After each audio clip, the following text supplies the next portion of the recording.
رینڈ corporation of America کی جو highest level کا تھنک ٹینک ہے اور جس کی سفارشات پر وزارت خارجہ اور باقی وزارتیں عمل کرتے ہیں، ان کی رپورٹ میں مسلمانوں کو 4 حصوں میں تقسیم کیا گیا ہے۔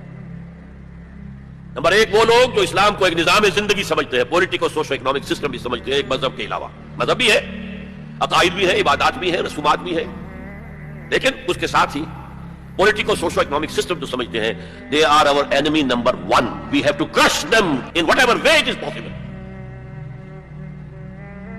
اس لیے کہ ہم اپنے مد مقابل کسی نظام کو کھڑا ہوا نہیں دیکھ سکتے۔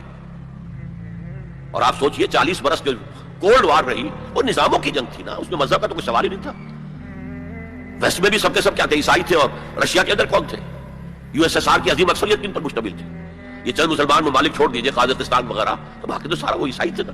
مذہب کا کوئی ایلیمنٹ نہیں تھا، ایلیمنٹ نظام کا تھا، ہمارا کیپٹلسٹک نظام، اور یہ کمیونسٹ نظام اس کا چیلنج بن کر آ گیا ہے۔ نتھنگ ڈوئنگ، برداشت نہیں کریں گے۔ تو فنڈامنٹل اس کے بارے میں تو ان کی پہلے پالیسی ڈکلیئرڈ ہے، we have to crush them.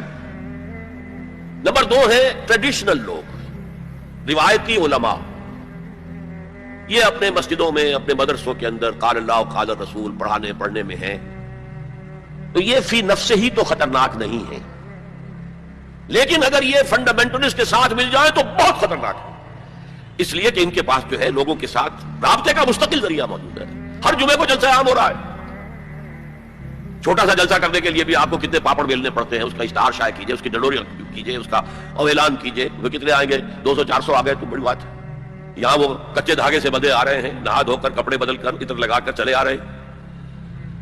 تو یہ ہے کہ بہت خطرناک ہے یہ، اگر مل جائے فنڈامنٹلسٹ تو انہیں دور رکھنا ایک دوسرے سے، اور ان کے آپس کے اختلافات کو بھڑکانا ہے تاکہ یہ کبھی متحدہ قوت نہ بن سکے، ٹریڈیشنلسٹ۔ تیسرے انہوں نے کہا ہے ماڈرنسٹ ہیں، جو اسلام کی ایسی تعبیر اب کر رہے ہیں جو ہماری تہذیب کے ساتھ کمپیٹیبل ہے۔ یہ جو ری انٹرپریٹیشن آف اسلام ہو رہی ہے to make it compatible with the western civilization, وہ کہتے ہیں کہ یہ ہے اصل آدمی، اور ان کی مدد کرنی چاہیے، انہیں سپورٹ کرنا چاہیے، ان کو امداد دینی چاہیے، اور ان کو میڈیا پر ان کی اپیئرنس کا اہتمام کرنا چاہیے، اس لیے کہ ان کے پاس کوئی اور ذریعہ تو ہے نہیں۔ مسجد میں کون گھسنے دے گا انہیں؟ وہاں کون ان کے پیچھے نماز پڑھے گا اور کون ان کا خطبہ سنے گا؟ جوتے لگ جائیں گے۔ لہذا ان کو جو ہے میڈیا پر لاؤ، اور اس پر عمل ہو رہا ہے۔ اور آخر اس نے کہا جو خالص سیکولر مسلمان ہے وہ تو ہمارے ہی ہے، اس میں تو کوئی اشکال ہی نہیں ہے، جو یہ سمجھتے ہیں کہ اسلام نام ہے نماز روزہ حج زکوٰۃ کا، عقائد کا، کچھ رسومات کا، عقیقہ ہے، شادی میں ایجاب و قبول ہے، مردہ کو دفنانا ہے، کفنانا ہے، بس یہ تو کرتے رہیں گے، ہمارا تو کوئی ان سے جھگڑا نہیں ہے۔ باقی وہ اس کو کوئی سیاسی نظام، اس کو کوئی معاشی نظام، کوئی معاشرتی نظام سمجھتے ہی نہیں، سیکولر ہے۔ لہذا ان دونوں طبقات کو سپورٹ کرو، اور یہ جو 2 طبقات پہلے ہیں ان کے خلاف جدوجہد کرو۔